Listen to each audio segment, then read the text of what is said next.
ಬೈಕಂಪಾಡಿ ಬಳಿ ಕೇರಳಂನ ಚಿನ್ನದ ಉದ್ಯಮಿ ದರೋಡೆಗೆ ಸಹಕರಿಸಿದ್ದ ಮೂವರನ್ನ ಮಂಗಳೂರು ಪೊಲೀಸರು ಬಂಧಿಸಿದ್ದಾರೆ. ಕಣ್ಣೂರಿನ ಆರ್ಕೆ ನಿಮಿಲ್, ಕಾರು ನೀಡಿದ್ದಂತಹ ಮುಸ್ತಫಾ ಹಾಗೂ ಆರೋಪಿಗಳಿಗೆ ಆಶ್ರಯ ನೀಡಿದ್ದ ಮಡಿಕೇರಿಯ ಇರ್ಷಾದ್ನನ್ನ ಪೊಲೀಸರು ಅರೆಸ್ಟ್ ಮಾಡಿದ್ದಾರೆ. ಕೋರ್ಟ್ಗೆ ಹಾಜರುಪಡಿಸಿ 10 ದಿನಗಳ ಕಾಲ ವಶಕ್ಕೆ ಪಡೆದ ಪೊಲೀಸರು ಪ್ರಮುಖ ಆರೋಪಿಗಳಿಗಾಗಿ ಶೋಧ ಮುಂದುವರೆಸಿದ್ದಾರೆ.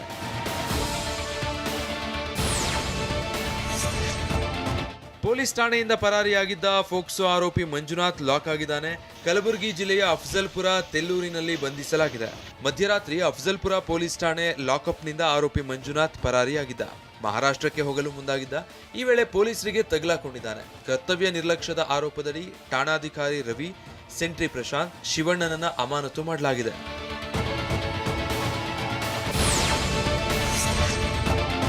ಬೀದರ್ ಮೂಲದ ಯುವಕ ಅನುಮಾನಾಸ್ಪದವಾಗಿ ಮೃತಪಟ್ಟಿದ್ದಾನೆ. ಔರಾದ್ ತಾಲೂಕಿನ ಮಣಿಗೆಂಪುರ ಗ್ರಾಮದ ದತ್ತಾತ್ರಿ ಲದ್ದಿ ಎಂಬಾತ ಮಾರ್ಚ್ 24ರಂದು ಹೈದರಾಬಾದ್ನ ಆಸಿಫ್ ನಗರ ಠಾಣಾ ವ್ಯಾಪ್ತಿಯಲ್ಲಿ ನೇಣು ಬಿಗಿದ ರೀತಿ ಶವವಾಗಿ ಪತ್ತೆಯಾಗಿದ್ದ. ಸೊಸೆಯೇ ಕೊಂದು ಆತ್ಮಹತ್ಯೆಯ ಕತೆ ಕಟ್ಟಿದ್ದಾಳೆ. ಯಾರಾದರೂ ಬೆತ್ತಲಾಗಿ ನೇಣಿಗೆ ಶರಣಾಗ್ತಾರಾ ಎಂದು ಯುವಕನ ಕುಟುಂಬದವರು ಪ್ರಶ್ನಿಸಿದ್ದಾರೆ. ನ್ಯಾಯ ಬೇಕೆಂದು ಮನವಿ ಮಾಡಿದ್ದಾರೆ.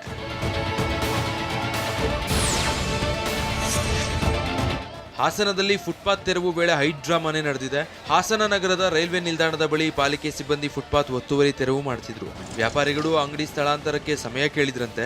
ಅದಕ್ಕೆ ಅಧಿಕಾರಿಗಳು ಅವಕಾಶ ನೀಡಿಲ್ಲ ಅಂತ ಜೆಸಿಬಿಗೆ ಅಡ್ಡ ನಿಂತು ವರ್ತಕರು ಆಕ್ರೋಶ ವ್ಯಕ್ತಪಡಿಸಿದ್ದಾರೆ. ಪಾಲಿಕೆ ಅಧಿಕಾರಿಗಳ ಜೊತೆ ವಾಗ್ವಾದ ನಡೆಸಿದ್ದಾರೆ.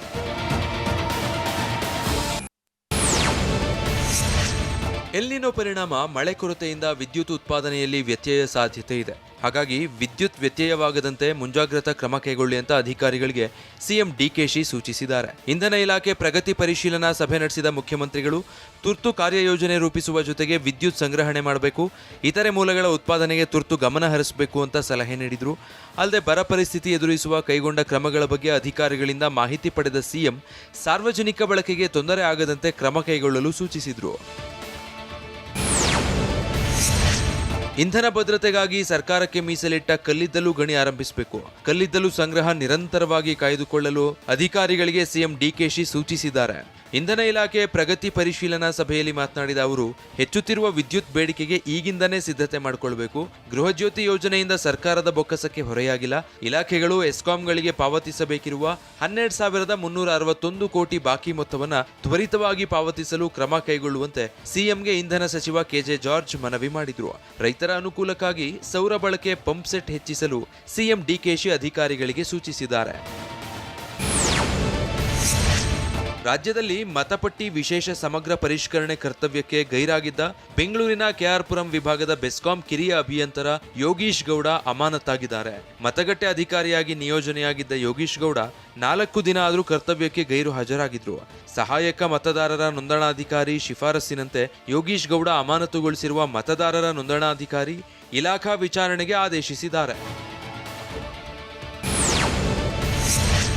ರಾಜ್ಯದಲ್ಲಿ ಎಸ್ಐಆರ್ ಆರಂಭ ಆಗಿ 3 ದಿನಗಳು ಕಳೆದಿವೆ. ಎಸ್ಐಆರ್ ನಡೆಸೋದಕ್ಕೆ ಅಧಿಕಾರಿಗಳಿಗೆ ತರಬೇತಿ ನೀಡಿದ್ದಾರೆ. ಆದರೆ ಅಧಿಕಾರಿಗಳು ಎಲ್ಲೋ ಕುಳಿತು ಎಸ್ಐಆರ್ ಮಾಡ್ತಿದ್ದಾರೆ ಅಂತ ಬೆಂಗಳೂರಲ್ಲಿ ಜೆಡಿಎಲ್ಪಿ ನಾಯಕ ಸುರೇಶ್ ಬಾಬು ಆರೋಪಿಸಿದ್ದಾರೆ. ಬಿಎಲ್ಒಗಳ ಬಗ್ಗೆ ನಮಗೆ ಅನುಮಾನ ಮೂಡುವಂತಾಗಿದೆ. ಇದಕ್ಕೆ ಯಾರು ಅವಕಾಶ ಕೊಟ್ಟಿದ್ದಾರೋ ಅವ್ರ ವಿರುದ್ಧ ಕ್ರಮ ಆಗಬೇಕು ಅಂತ ಅವರು ಆಗ್ರಹಿಸಿದ್ದಾರೆ. ಮಂಡ್ಯ ಜಿಲ್ಲೆ ಶ್ರೀರಂಗಪಟ್ಟಣದಲ್ಲಿ ಖಾಸಗಿ ವ್ಯಕ್ತಿ ಮೂಲಕ ಕಂದಾಯ ಅಧಿಕಾರಿಗಳೇ ಭೂ ಅಕ್ರಮ ನಡೆಸ್ತಾ ಇರೋದನ್ನ ಲೋಕಾಯುಕ್ತ ಪೊಲೀಸರು ದಾಳಿ ವೇಳೆ ಪತ್ತೆ ಹಚ್ಚಿದ್ದಾರೆ. ಅನಧಿಕೃತ ಡೇಟಾ ಆಪರೇಟರ್ ಆಗಿ ಕೆಲಸ ಮಾಡ್ತಿದ್ದ ನಿತಿನ್ ಪ್ರೇಮಾನಂದ ಹಾಗೂ ಕಂದಾಯ ಇಲಾಖೆಯ 8 ಅಧಿಕಾರಿಗಳನ್ನ ಬಂಧಿಸಲಾಗಿದೆ. ಶ್ರೀರಂಗಪಟ್ಟಣದ ಎಡಿಎಲ್ಆರ್ ಮೊಹಮ್ಮದ್ ಹುಸೇನ್ ಬಂಧನದ ಭೀತಿಯಿಂದ ಪರಾರಿಯಾಗಿದ್ದಾರೆ.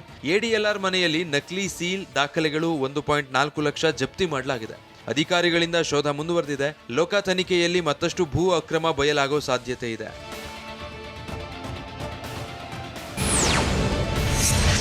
ಕೆಲಸ ಕೊಡಿಸೋದಾಗಿ ಲಕ್ಷಾಂತರ ರೂಪಾಯಿ ವಂಚನೆ ಕೇಸಲ್ಲಿ ಶಿವಮೊಗ್ಗದ ದುರ್ಗಿಗುಡಿಯಲ್ಲಿರುವ ಶ್ರೀ ಸಾಯಿ ಆಫ್ಸೆಟ್ ಪ್ರಿಂಟರ್ಸ್ ಮೇಲೆ ಪೊಲೀಸರು ದಾಳಿ ನಡೆಸಿದ್ದಾರೆ. ಟಿವಿ9 ವರದಿ ಬೆನ್ನಲ್ಲೇ ದೊಡ್ಡಪೇಟೆ ಠಾಣೆ ಪೊಲೀಸ್ ಅಧಿಕಾರಿಗಳು ರೈಡ್ ಮಾಡಿದ್ದಾರೆ. ನಕಲಿ ಸರ್ಕಾರಿ ಲೆಟರ್ ಹೆಡ್, ಐಡಿ ಕಾರ್ಡ್ ಹಾಗೂ ಹಾರ್ಡ್ ಡಿಸ್ಕ್ ಜಪ್ತಿ ಮಾಡಿದ್ದಾರೆ. ಮೊನ್ನೆ ಹರಿಗೆ ಗ್ರಾಮದ ಸಚಿನ್, ಸುಜಾತಾರನ್ನ ಬಂಧಿಸಲಾಗಿತ್ತು.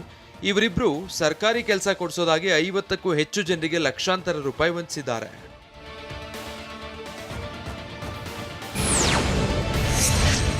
ಮೊಹಮ್ಮದ್ ಪೈಗಂಬರ್ ಬಗ್ಗೆ ಅವಹೇಳನಕಾರಿ ಹೇಳಿಕೆ ಖಂಡಿಸಿ ಪ್ರತಿಭಟನೆ ಮಾಡಲಾಯಿತು. ಕೋಲಾರದ ಮೆಕ್ಕಾ ವೃತ್ತದಲ್ಲಿ ಮುಸ್ಲಿಂ ಯೂತ್ ಫೋರಂ ವತಿಯಿಂದ ಪ್ರತಿಭಟನೆ ಮಾಡಲಾಯಿತು. ಮಹಾರಾಷ್ಟ್ರದಲ್ಲಿ ನಜಿಯಾ ಅಲಿ ಶೇಖ್ ಎಂಬಾಕೆ ಪೈಗಂಬರ್ ಬಗ್ಗೆ ಅವಹೇಳನ ಹೇಳಿಕೆ ನೀಡಿದ್ದಾರೆ. ಕೂಡಲೇ ಆತನನ್ನ ಬಂಧಿಸಿ ಕ್ರಮ ಜರುಗಿಸಬೇಕು ಎಂದು ಒತ್ತಾಯಿಸಲಾಯಿತು. ಬಳ್ಳಾರಿಯಲ್ಲಿ ಇಬ್ಬರು ಇಂಜಿನಿಯರ್ಗಳು ಲೋಕಾಯುಕ್ತ ಬಲೆಗೆ ಬಿದ್ದಿದ್ದಾರೆ. ಕರ್ನಾಟಕ ನೀರು ಸರಬರಾಜು ಮತ್ತು ಒಳಚರಂಡಿ ನಿಗಮದ ಇಂಜಿನಿಯರ್ಗಳಾದ ಅಶೋಕ್ ಹಾಗೂ ಕಾಶಿನಾಥ್ ಲೋಕ ಬಲೆಗೆ ಬಿದ್ದವರು. ನೀರು ಮತ್ತು ಒಳಚರಂಡಿ ಎಸ್ಟಿಮೇಟ್ಗೆ ಅನುಮತಿ ನೀಡಲು ರಿಯಲ್ ಎಸ್ಟೇಟ್ ಉದ್ಯಮಿ ವೀರೇಶ್ ಅನ್ನೋರಿಂದ 55,000 ಲಂಚ ಸ್ವೀಕರಿಸುತ್ತಿದ್ದಾಗ ಲೋಕಾಯುಕ್ತ ಪೊಲೀಸರ ಬಲೆಗೆ ಬಿದ್ದಿದ್ದಾರೆ. 2.47 ಎಕರೆ ಖಾಸಗಿ ಲೇಔಟ್ಗೆ ಅನುಮತಿ ನೀಡಲು 75,000 ಲಂಚಕ್ಕೆ ಬೇಡಿಕೆ ಇಟ್ಟಿದ್ರು. 55,000 ಲಂಚ ಪಡೆದು ಎಣಿಸಿಕೊಳ್ಳುವಾಗ ದಾಳಿ ನಡೆಸಿ ಇಬ್ಬರನ್ನು ಲೋಕಾಯುಕ್ತ ಪೊಲೀಸರು ವಶಕ್ಕೆ ಪಡೆದಿದ್ದಾರೆ.